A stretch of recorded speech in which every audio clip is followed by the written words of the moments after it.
I don't know if people are still trickling in, but I suppose they can. So it's my job, first of all, to welcome you all to this annual membership meeting. It is the 142nd annual meeting of the Dante Society of America. And as you know, we have a membership that goes well beyond America, and it goes well beyond the Academy. And this membership meeting is one of those places where we have people from all over. So welcome all of you. We had our spring council meeting split in two parts. One was online, and then we had an in-person meeting at the International Congress on Medieval Studies in Kalamazoo, where we had our three panels that we sponsored that were organized by Akash Kumar, and we had a keynote, which was Martin Eisner, and we had a dinner, and that was all very wonderful. And I wanted to just remind you about other things that we've done this year, other sponsored sessions. We had the sponsored sessions in Philadelphia at the MLA. That's thanks to Anne Leone. One was Joy and Sorrow. Another was Dante's Economics. And a third DSA sponsored panel was called Surviving Troubled Waters.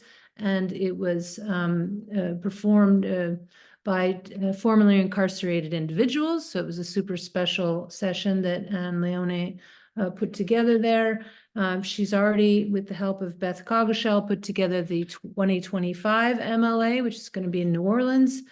Dante and Science is one panel. Envisioning Paradise is another. Vision and Visibility in Dante. I think that's it. If Anne is here, she'll correct me. Filippo Gianferrari is our liaison for the Renaissance Society of America. And that was in Chicago this year. I was present myself. It was a ton of fun with sponsored panels ranging from Jewish reception of and presence in Dante's works, Arabic Aristotelian philosophy in Dante, and Dante in pop culture and sports. And those panels for next year are still in the making. So there's still time to get yourself in the RSA, which will be in Boston. Renaissance Society of America will be in Boston in 2025. And it is meeting together with the American Shakespeare Society. And as I understand, at the same time as the Medieval Academy. So it's going to be a lot happening in March in Boston in 2025. For the future, the annual symposium has, in addition to the Kalamazoo things that we did in May, and some of us were present from the council and the society, the annual symposium this year for the first time is in South America, in Lima, Peru, organized by Jorge Vice, professor of Universidad del Pacifico, and Donatella Stocchi Perucchio of the University of Rochester. The representatives of the Dante Society of America who will be presenting are Dennis Looney, Sarah Diaz, Alessandro Vittori, and Albert Ascoli virtually. And the name of the conference is Il Mondo Senza Gente, Dante in the Americas, Visibility and Invisibility, and they've finalized all the speakers. It's going to be July 10th to 12th, 2024 in Lima. It will also be online, so you can participate without going to Peru. And all of those details are going to be online on the website very soon. So for beyond this year, 2025, our annual symposium is going to be in New York City, sponsored by NYU in the Casa Italiana on West 12th Street. And Alessandro Vittori, our vice president and council member, is spearheading that. And the theme is going to have to do with money.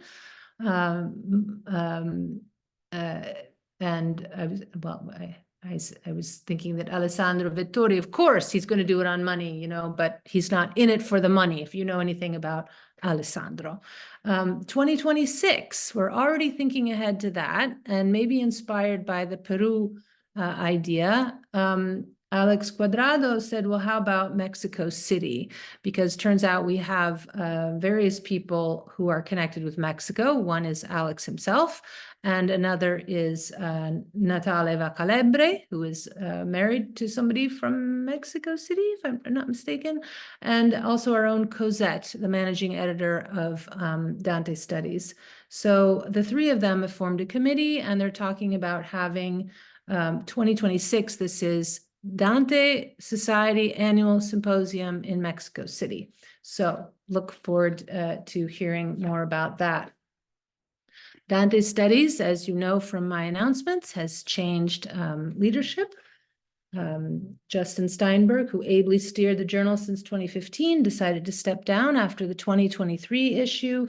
And Christina Olsen has already taken over from being associate editor to being editor-in-chief, and she's already working on the 2024 issue. Is that right? Yes, 2024 issue, which has some hope of being very close to 2024. They're still accepting submissions until July 1st. July 1st is the last day to get your submissions in for the 2024 142 volume of Dante Studies. And in the future, Christina has said tax day will be Dante Studies submission day, so you can all remember, okay? So April 15th will be Dante Studies submission day. Okay, so that's news of Dante Studies, and I see Christian is here. Good to see you, Christian.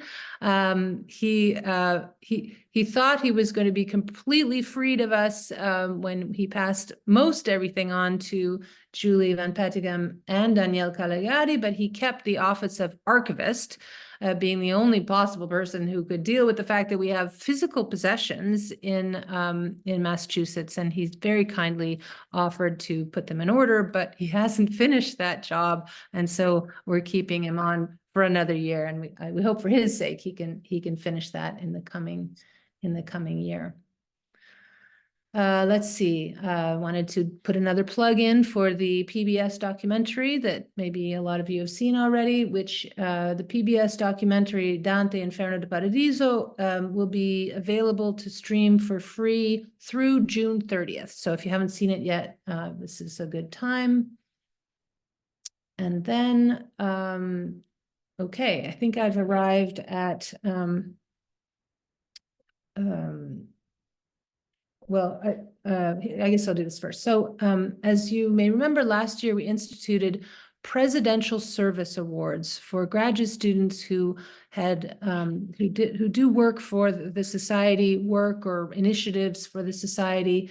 And this year's winners of those Presidential Service Awards are the people responsible for organizing and running the graduate group this year. And that was Martina Francini from Johns Hopkins University, Massimiliano Lorenzon, University of Pennsylvania, and Jessica Ruffolo from the University of Calgary. And they will each be awarded $1,000 for their volunteering and for their initiative, and we thank them very much for that. Martina just told me that she will be continuing on this year with the graduate group, and same with Massimiliano, but Jessica, I think, is graduating, so that she's going to send out a call for another member of that committee. In the fall, they had a reading group on the Monarchia, and they invited Professor Paola Nasti to join them for one of the meetings. In the spring 2024, they read Andreas Capellanus De Amore, and they also run sort of job preparation meetings, and they invite faculty to talk to them. So it's really, I think, a very beneficial organization.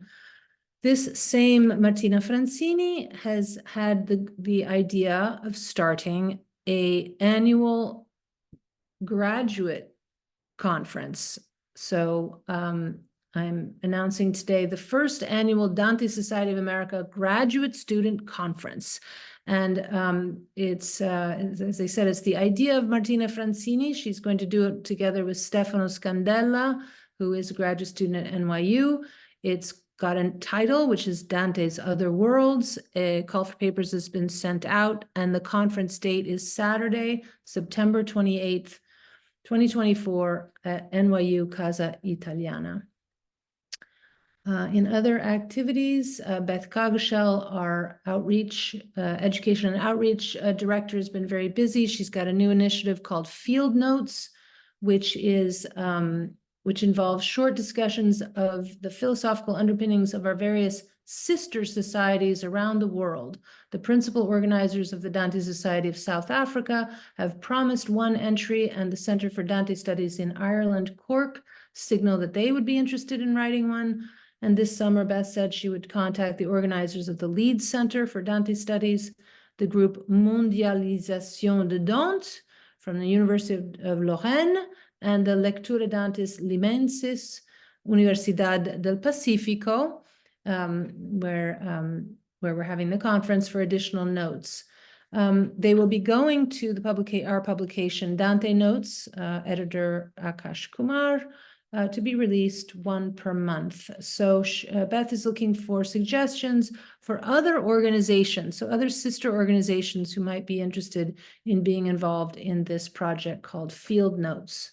She's also getting together the Speakers Bureau, which is something we've had, but she's going to put together promotional materials for it. That is, if a local group, not so much an academic group, but a local reading group wants to have a local speaker, the Dante Society is a place they can go to look for someone who might be in their area. And so she's going to streamline that for us. Short video testimonials and brief written accounts can be distributed to the membership through social media channels and the listserv. Speaking of social media channels, Danielle Calegari, I once referred to her as our Twitter czar, but perhaps she's no longer czar, and Twitter no longer exists, and she's looking for an alternative social media platform, probably going to be Instagram, and she's also thinking about moving that activity to a student, maybe even an undergraduate student. And that would probably be the first time we have kind of an official role for an undergraduate student. So that would be a nice development. The Bibliography Committee is continuing its work. Again, all the members, particularly members who aren't necessarily at a university, know that for free they can go to the International Dante Bibliography, which is co-sponsored by Dante Society of America and the Società Dantesca Italiana, to get bibliography targeted at things published on Dante. And it is the chair of the Bibliography Committee is Anna Wainwright, and the get the dates right here. The 2022 bibliography is being completed by Martha Coulshaw and Eva Plesnik from University of Toronto under the guidance of Elisa Brilli, who has been very important really for the getting off the ground of this bibliography. And now that Anna Wainwright is running it, we're spreading that around. So the students who are going to be doing the bibliography, that is the 2023 bibliography, are New York City based. One is Giuseppe Vicinanza from the New School and Stefano Scandella from NYU. Okay. One other plug I want to make is for the Simile Project, which if you haven't heard about, it's Akash Kumar and Alex Cuadrado are running a Simile project, which is kind of crowdsourced. So if you want to get a simile in there, that is an explanation of something on a simile, contact Alex Cuadrado. I'm signing up for one myself. I think there are a few left, so don't worry. There are lots of similes in the Divine Comedy. You could get one.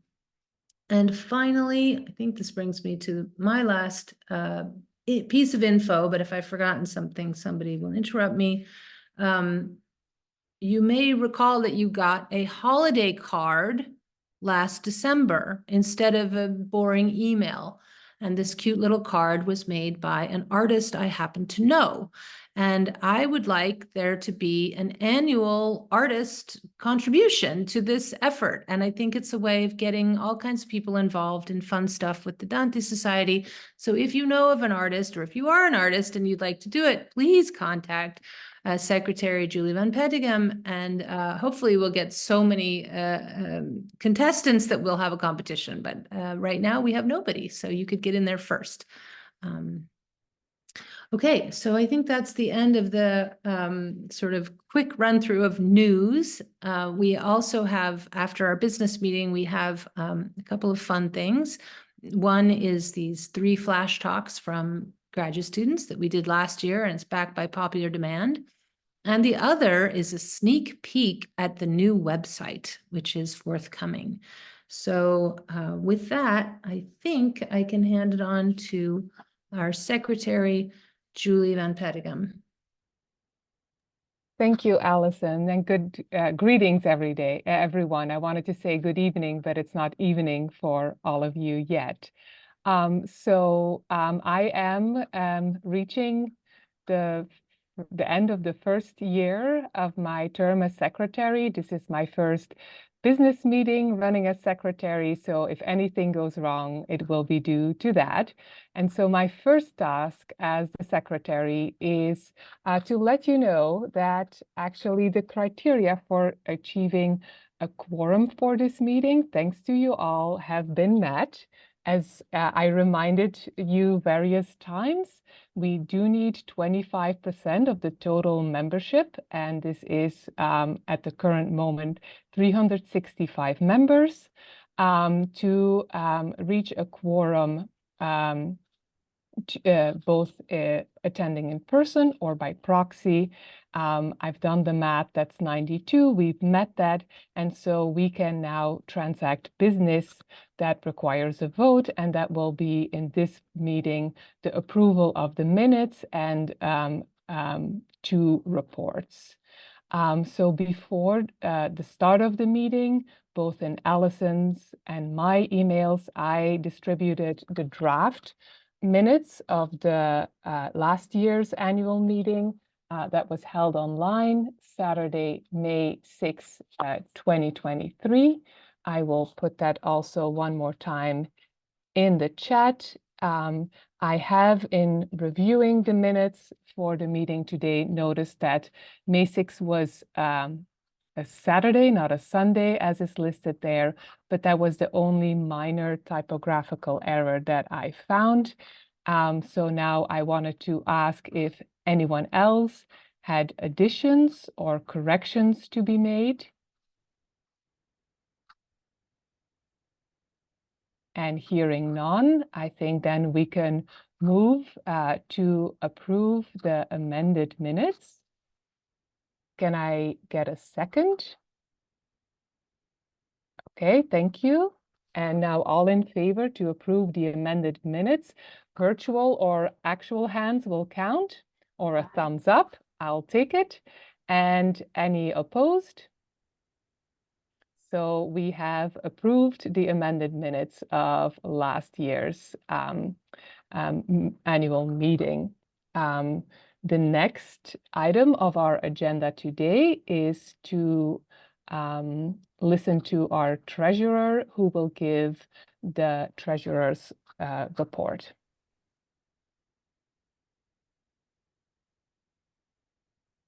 All right, thank you, everyone. And thank you, Julie. I'll be brief. The society is in very good financial shape as of April 21st. We had total assets of $424,790.35. Last year, we took in $64,000 plus.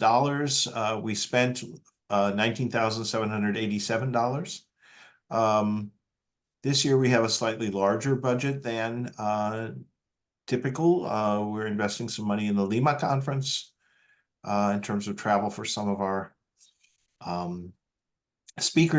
member speakers, and also to support the conference. And we have increased the the size of some of our prizes.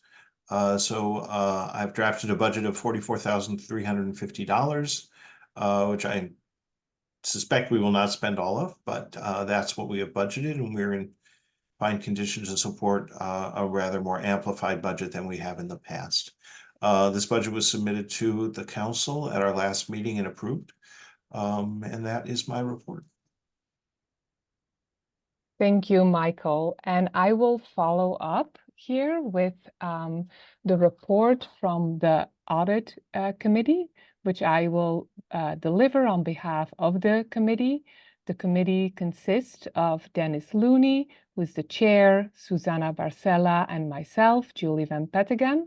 On April 2nd of this year, we met on Zoom with our treasurer, Michael Scherberg, to review the 2023 year-end reports together with the statement from the Society's Vanguard Investment and Bank of America checking accounts.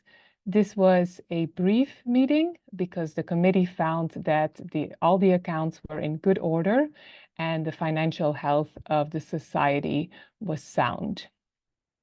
So at this point, I invite any questions the membership may have about the treasurer's and the audit committee's report.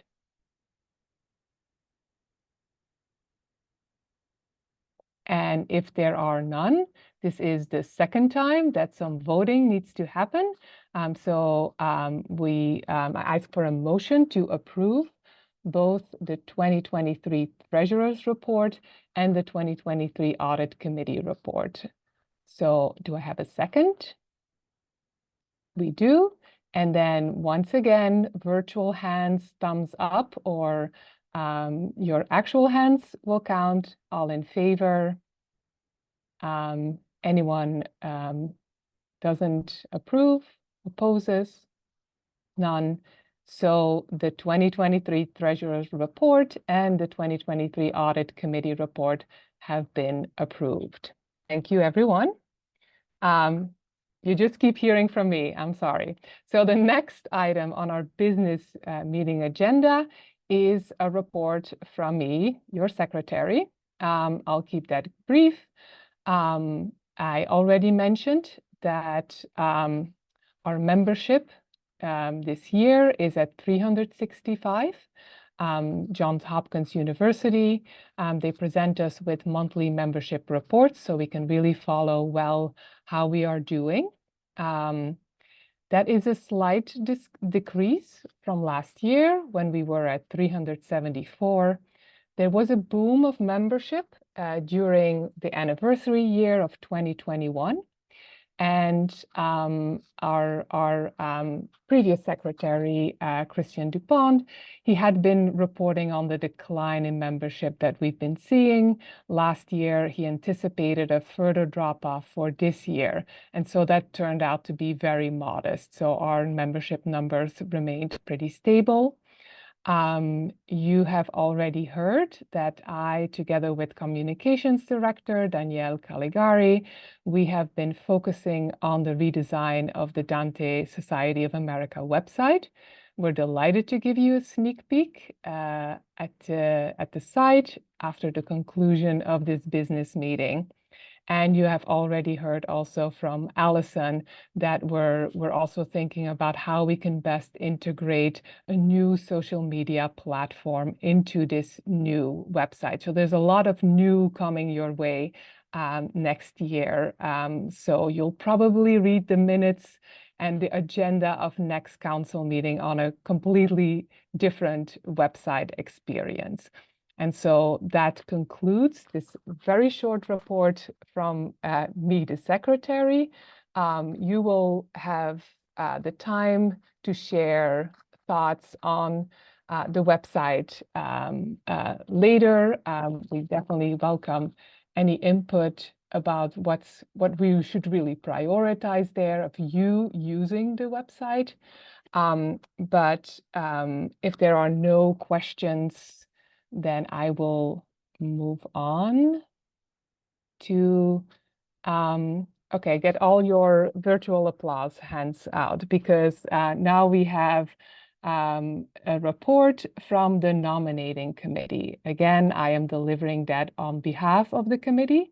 The members of the 2024 nominating committee were Laura Ingallinella, who was the chair, Ted Cacci, and Christian Dupont. So the three of them had prepared for us members a ballot of 4 candidates. There were 2 seats on the council that were vacated. 2 outgoing councillors, Jelena Todorovic and Dennis Looney, and the 4 candidates who stood for election this year were Susanna Barcella, professor of Italian at Fordham University, Martin Eisner, professor of Italian and chair of Roman Studies at Duke University, Filippo Gianferrari, assistant professor of literature at the University of California, Santa Cruz, and Anne Leone, assistant professor of Italian studies at Syracuse University. So this was also the first election I ran. You got your ballots. I did some troubleshooting with some of you. We received a total of 70 ballots from the total eligible voting membership. And in April, when the election happened, that was still at 333.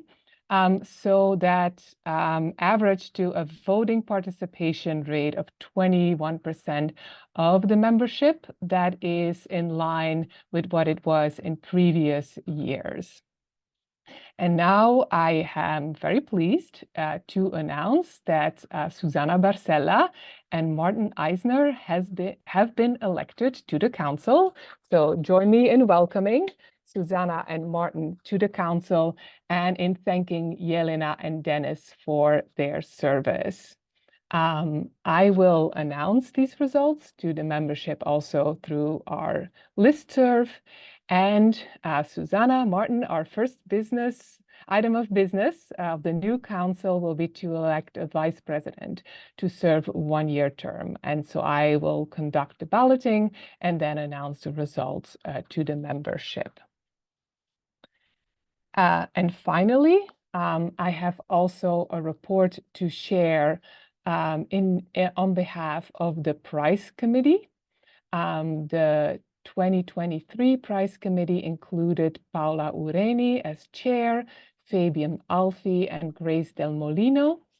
And they have throughout the year announced the winners of the 3 prizes sponsored by the Dante Society of America for the 2023 competition cycle. And I think we may have some of the winners among us here tonight.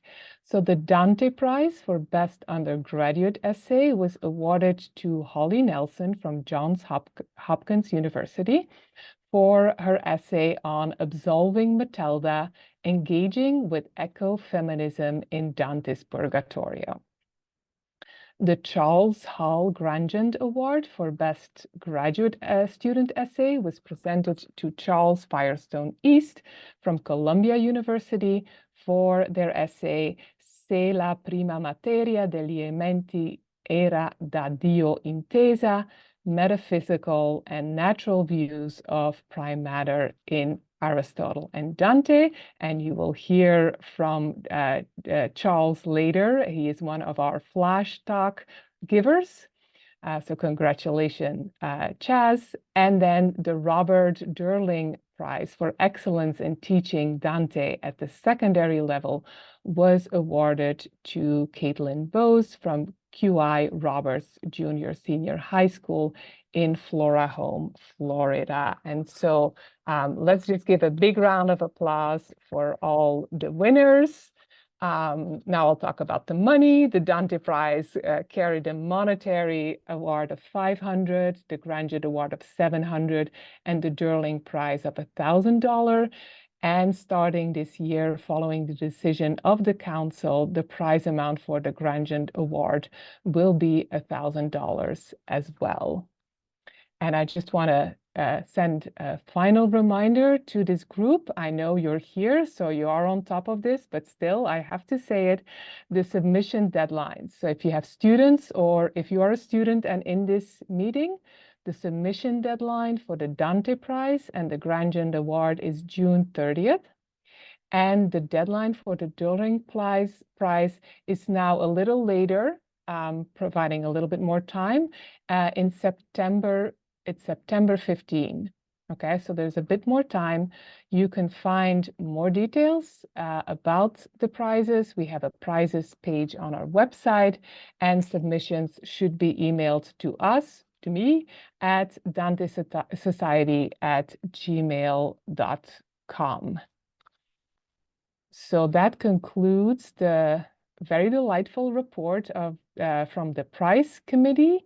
At this point, I will ask everybody in the Zoom room if there's any new business.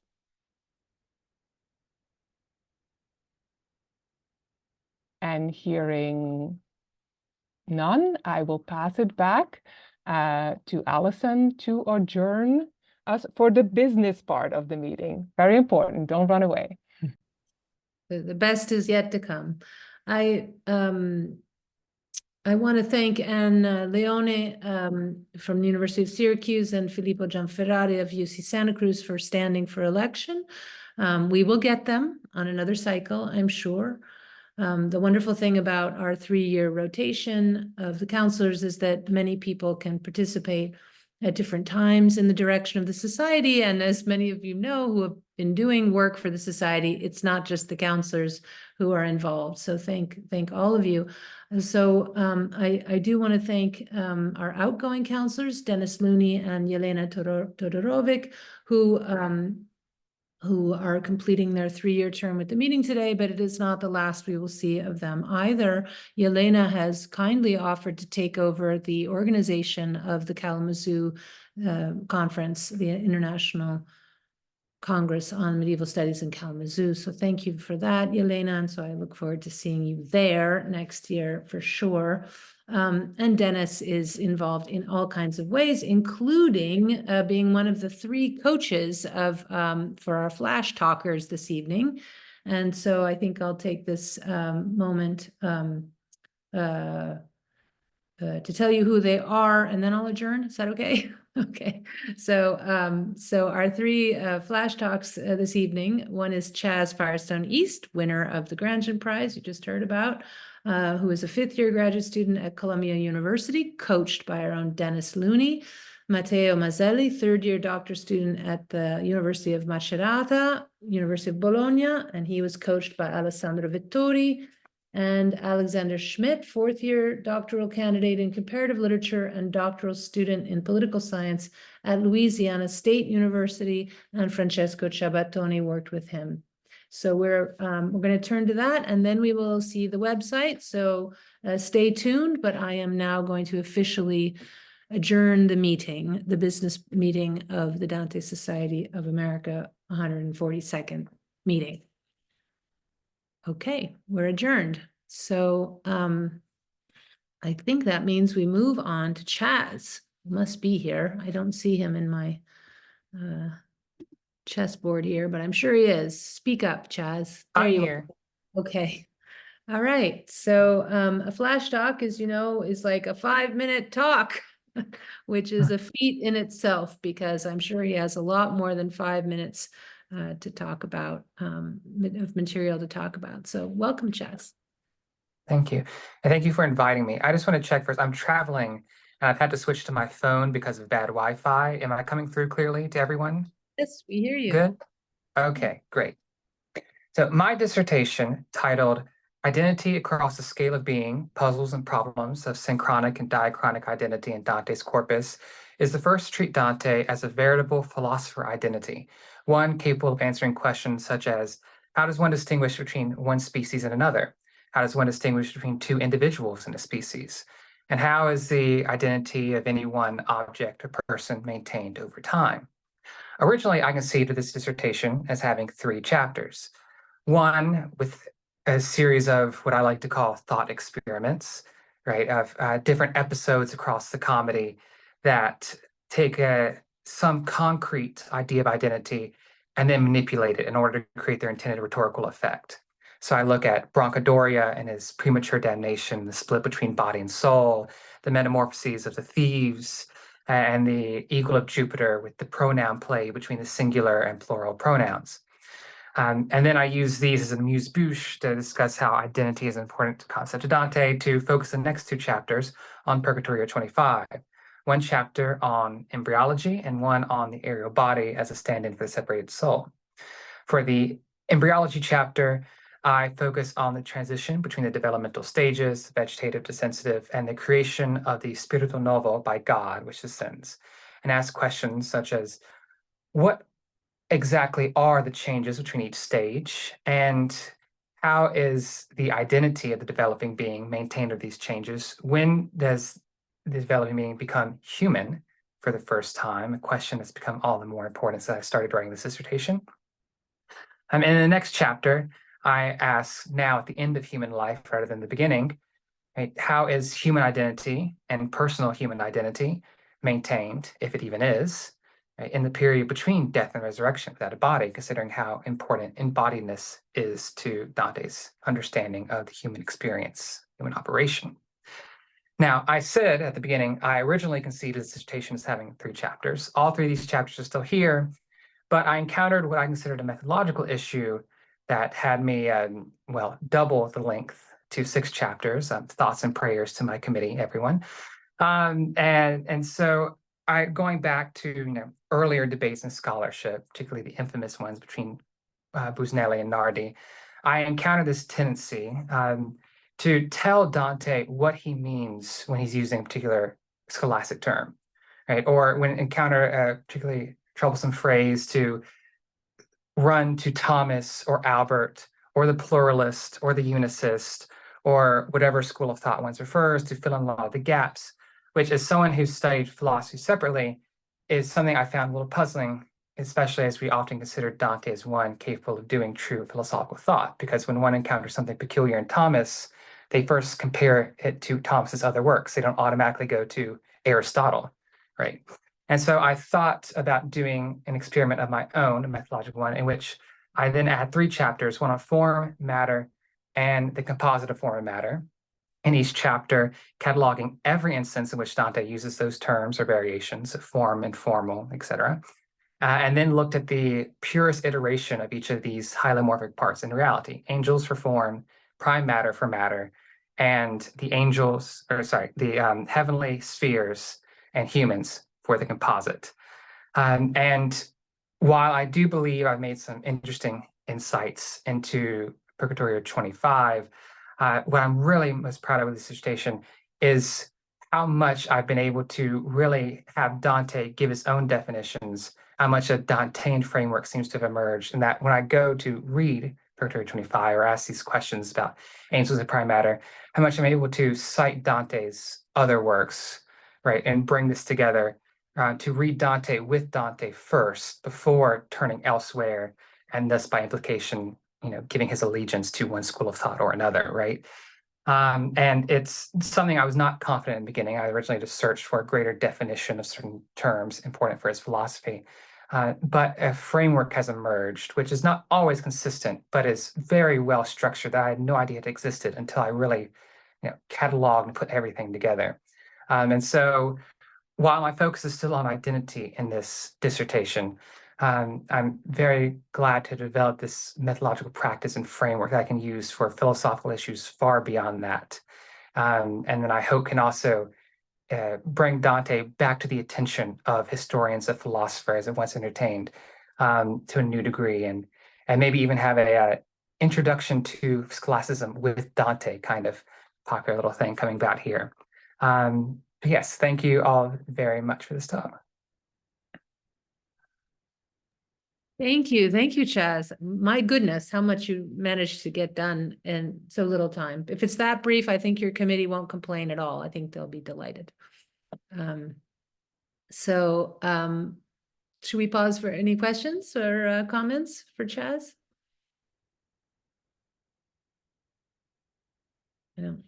I don't see any hands, electronic or otherwise, but but you know where to find him. He's a graduate student at Columbia University.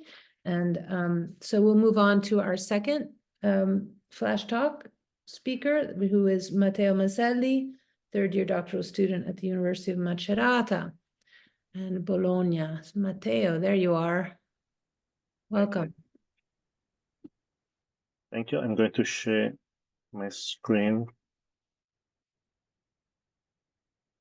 Okay. Let's see. Does it work? Okay. Yes, good. Okay, thank you. So thank you for this wonderful opportunity to talk about my research project.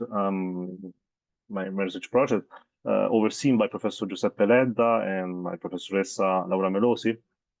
It's a research that focuses on exploring the allegorical elements within the Divine Comedy. We can say that this project consists of two main parts. The first one deals about the characteristics and also the peculiarities of allegorism within the Divine Comedy, contextualizing it with medieval culture, but also showcasing how Dante reshapes its rhetorical narrative canon. This part is further divided into two sections. In the first one, I call section A, is designed as a preparatory phase for Dantean studies, entitled Toward Dante. For this reason, in this section, the following issues are analyzed. The first one is the allegorical hermeneutics as a mean of cultural inclusion and apologetics in classical tradition, but also in certain texts and in Dante. The second one is the emergence of quadripartite exegesis of biblical allegories, focusing on contribution from figures such as St. Paul, St. Augustine, Gregory the Great, even Richard St. Victor, but also with a intersection with Dante. Also, the redefinition of the medieval allegorical canon by Thomas Aquinas and its influences on Dantean allegorical interpretation.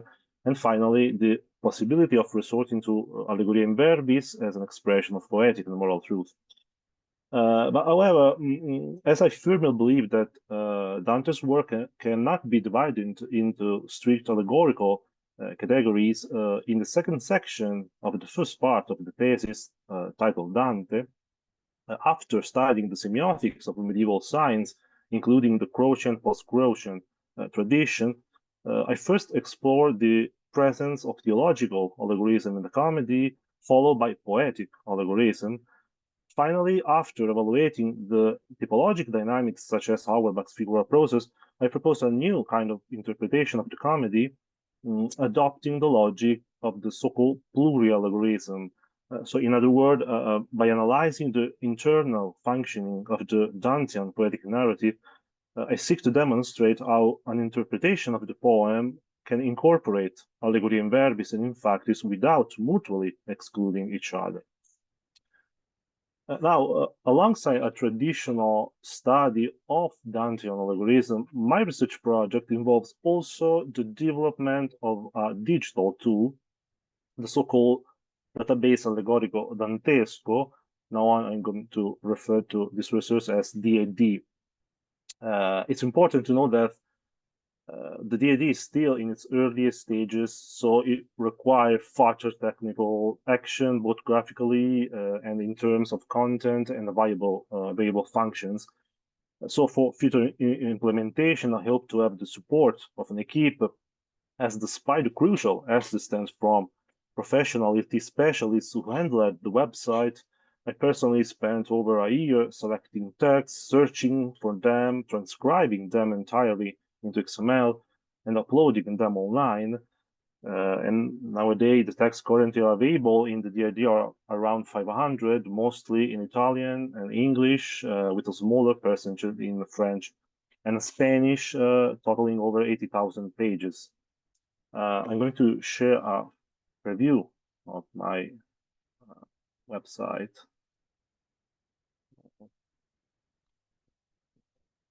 So this is the home page. In summary, the DAD is a digital repository of freely available works on allegory and allegorism in the comedy, and I decided to test the utility of the research and explore the possibility of expanding the project in the future. I've chosen to limit the text collection to only Inferno 9, a canto that is crucial for studying the algorithm of the comedy, down to the well-known Dante's address to the reader. But I've also planned to include a section containing the best essays on the poem as allegory written in the last 120 years, the so-called monographic section, which contains approximately 300 texts by prominent Dante scholars. Now, each card, this is an example of card of the DAD, consists of an interactive summary when the transcribed text is divided into multiple paragraphs, but also an area for bibliographic identification and the digital form of the analog text, along with interactive footnote. Additionally, hyperlinks will be included corresponding to direct quotation or bibliographic references to already archived text, allowing for a quick consultation of the same text. Now, for example, if I'm going to click to this link, I arrive directly to the archived text, and I plan to add these features to all texts starting from the next few months. Regarding the currently available function, users can conduct keyword searches or phrases searches in both the entire text or also in the footnotes alone, since these are often considered an essay within essay for Dante studies. For example, if I'm going to search a keyword for example, Guido da Pisa, these are all the pages that contain the keyword I'm looking for. Moreover, by logging in the site, obviously free of charge using a personal email and a usernames, users can access a personal workstation where they can manage a toolbar to unlight or annotate important passages and also save this addition without altering the original text. If, for example, I'm going to log in myself, and for example, I'm going to visit this page here. For example, I'm reading this passage and think it's important for my research. I can underline this section of text, but also I can add a new note here. New note. Okay, new note. Here, appear new note. Clicking on that, I go to the bottom of the page where I can write my note and also save note.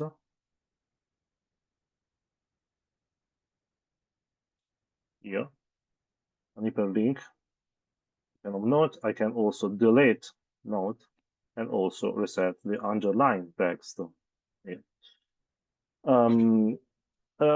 Furthermore, the software is programmed to automatically suggest a series of relevant terms related to allegory for the user may not have considered during the search phrase, thereby upgrading their research. And if, for example, if I'm going to search for Allegoria dei Poeti, here, okay, the software will also suggest all archived pages containing references to integumentum, a concept synonymous with also, for example, Allegoria in Verbis. Now, okay. Now, in conclusion, I remind again the work in progress nature of these projects, and so I express hope for its continuation through collaboration with the institution that believes in the potential of digital humanities. Above all, this kind of digital humanities apply to Dante studies, and I thank you for this opportunity. Thank you, Matteo. Wow, that's cool. I didn't realize you had such a useful tool in the making. Are you asking for help then? Like, do you feel like a crowdsource kind of a model is going to work for? Yeah. Maybe it's a way I have to think about how to continue my research, because as I've said, my scholarship has ended, so I'm not support from the university, so I'm trying to think how to continue my research. Yeah, okay. No, it looks like a big project that could be useful for a lot of scholars. Any other comments or questions from Matteo? All right, well, if you, Sorry, Alexandra. Because I've been working with Matteo. Just briefly, we have been discussing his project, and in preparation for this presentation, I just want to underline the importance of the especially the kind of source, the resource that he's creating. And yes, if you know of any possibility of not so much funding, but I think technical help, which I guess Yes. is the same thing, then let him know, let me know, and I'll pass it on.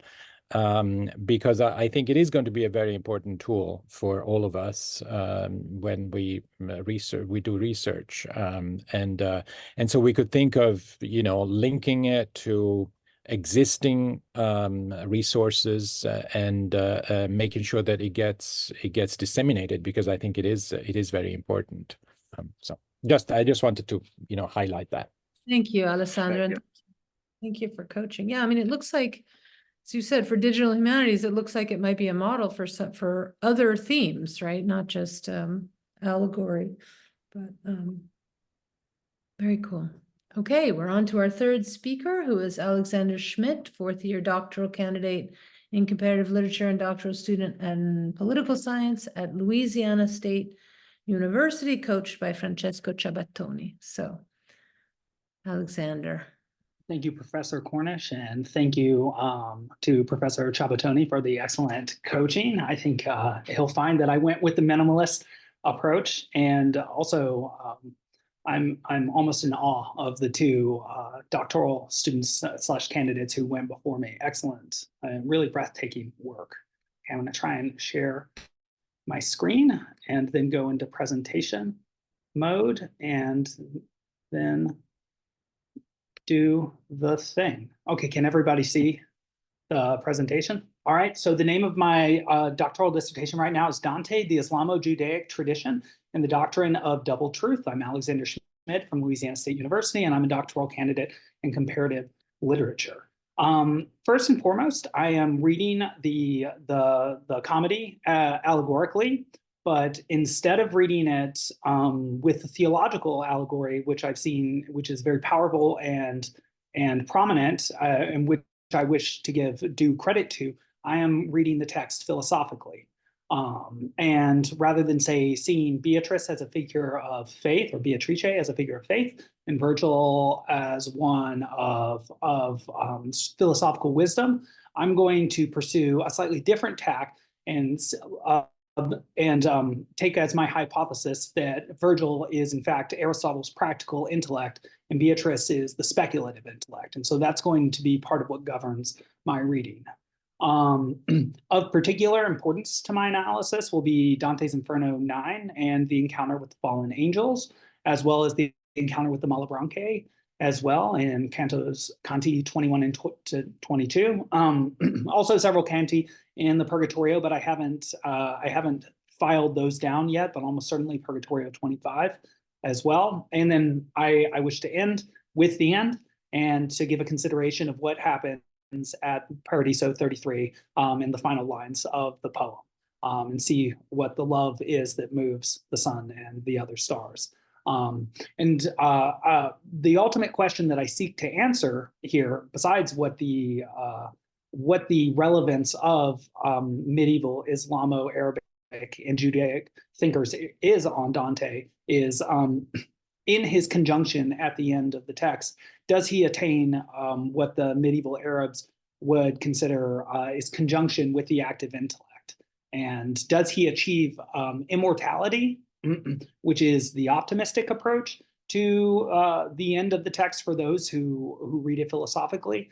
Or does he just get as close as a human possibly can get to immortality and take more of a pessimistic approach to the question?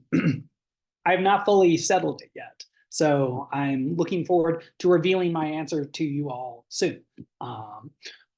This last slide, I'm only going to spend a second on, even though I thought I might spend much more time on it, but there's been a lot of work over the last 7 years on the Arabic influences on Dante, including a volume on Dante and his Arabic influence, or Dante and Islam, from I think 2015, 2016. And in particular, I've used several of the scholars there for excellent resources, but Maria Corti here gives 3 possible methodological possibilities for how Arabic philosophical discourse could have reached Dante, either with a sort of smoking gun, with an actual text, the presence of interdiscursivity.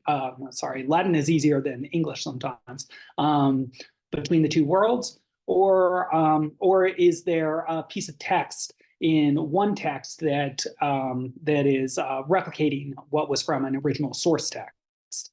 As of now, I haven't found any information that suggests the smoking gun source text, a hypotext, I guess as Jeanette would call it, nor have I found evidence for there being a text Y, which contains information which was on hypothetical or previously existing text X. But I found a ton of information for the fact that Dante, particularly in Verona, was enmeshed in sort of Judaic, Arabic, Aristotelian milieu, where he would have run into many of these ideas. And in particular, I'm going to be mining Ibn Tibbon, and also another scholar who does a lot of work on Maimonides named Stern, to try and fill out those final connections, which I see as essential to my work. In any case, that was what I have for you, and I very much appreciate the time. Thank you.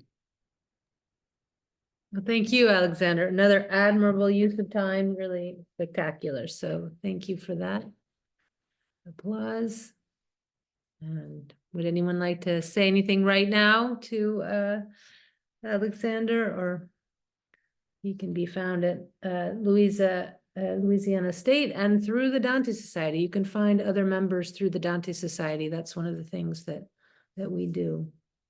All right, well, that was another great second edition of Graduate Student Flash Talks. I think it was Beth Coggeshall who had the original idea, so thank you, Beth, for that. And it was back by popular demand. Several people had said how much they enjoyed it. So other graduate students out there, you should be thinking about next year's edition. All right, so I think we've come to the great reveal of our new website, what it's going to look like. So I'm going to invite Julie to come back. Where are you, Julie? There you Julie are. will come back to pass on the word to Danielle. You've heard from me plenty already. We worked on this together, and Danielle will describe our journey and where we are in rethinking a new Dante Society of America website. Thank you, Julie. And thank you to all the presenters. That was great. It's really, I agree that the format is fantastic, and it's just a really wonderful way to get to know what people are doing right now, which leads into what we're working on with the website very organically, because our mandate, our auto imposed mandate, was to create an interface with people who would like to know more about Dante, and especially the Dante Society of America, but have not been able to easily reach us or find out about us. And so I think for today, especially because it's nearly 6 o'clock on a Friday, and I'm sure everybody wants to be somewhere else and not listening to me, I will be as brief as humanly possible. But the important things are 3 to begin with, which is, number 1, our website is obsolete and cannot be used anymore. So first and foremost, it must be refreshed in some way. And so we are departing from the immediate need, first of all. Second of all, Johns Hopkins has offered us a rare and unique opportunity to be the website that they use to show other people what a good website can look like. And so for a very, for the low price of what we originally offered them, for a very modest refresh, we are now getting a kind of full rebuild that also includes a lot of attention from their creative team, allowing us to explore the kind of richest and most profound of opportunities in this sense. And then last is that we are making a website that is for the people who are not us, right? So we are understanding this as a platform and an interface that can allow people who do not already study Dante and are not already part of our world to feel confident and to feel welcomed into the Dante Society and the world of studying or just simply enjoying Dante. For the council, this is not news, but for everyone else, I'll just add quickly that we used as parameters the ideas of legibility and accessibility as our kind of places to go when it came to making decisions aesthetically and in terms of the architecture of the site, which will be moving forward with now after this. So right now what we're going to see is simply a mock-up of the aesthetic side of things more than anything else, and then trying to make Dante feel as fresh and new as he feels to us, and as we hope he will continue to feel to an audience going forward. Julie, is there anything that I'm forgetting besides that at this point? That was perfect. I think it's time to share a preview. Sure, yes. And I can, as you're sharing, I'll just remind again, the council has heard this already, but we brought in colors that have been part of the visual landscape that were already present, but again, hopefully with a fresher face. We are delighted to be and privileged to be able to draw also from Dante today, thanks to Beth, who gave us permission to use this image that we used in the mock-up here, but that we hope will be part of the integration that will be possible as a result now of being on a new and more flexible platform in terms of the code that holds up the site. And that will also include, as Allison alluded to earlier, a social media presence that we hope is equally legible and more interactive with a community outside of the people who are already present and convinced of the usefulness of our society and of the exciting possibilities of interacting with Dante right now. I think I can add here that while also because of the timing of this presentation, that we don't want to have a lengthy discussion right now, but Julie and I are very happy to receive emails with your thoughts in particular about what is not working on or hasn't been working on the site as it has existed until now.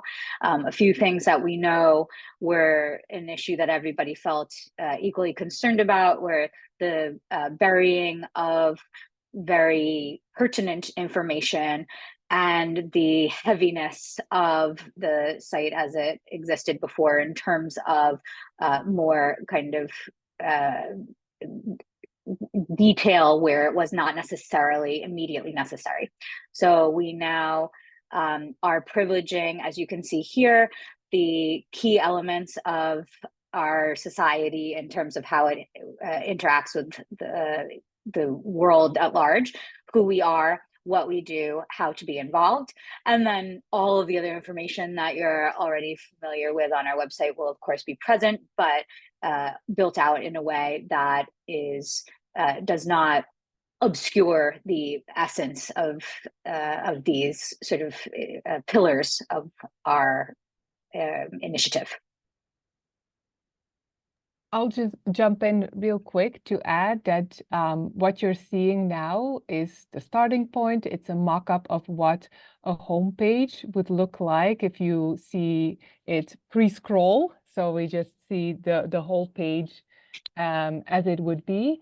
And another great new feature that would come to the new website is that it will work beautifully also on your phone, on your tablets, or on your small laptop, larger desktop, so that in any device format you're looking at the website, that you will be able to find the information you need.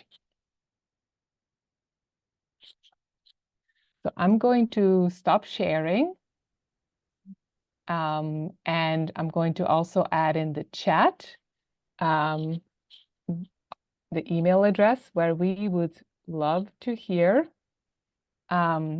especially your feedback about your current use of the website. If there's something that is particularly tricky or difficult to find, we would be most grateful if you could share that with us, because we are at the beginning of really figuring out, we're moving and we're figuring out how we're going to decorate our rooms, so to speak.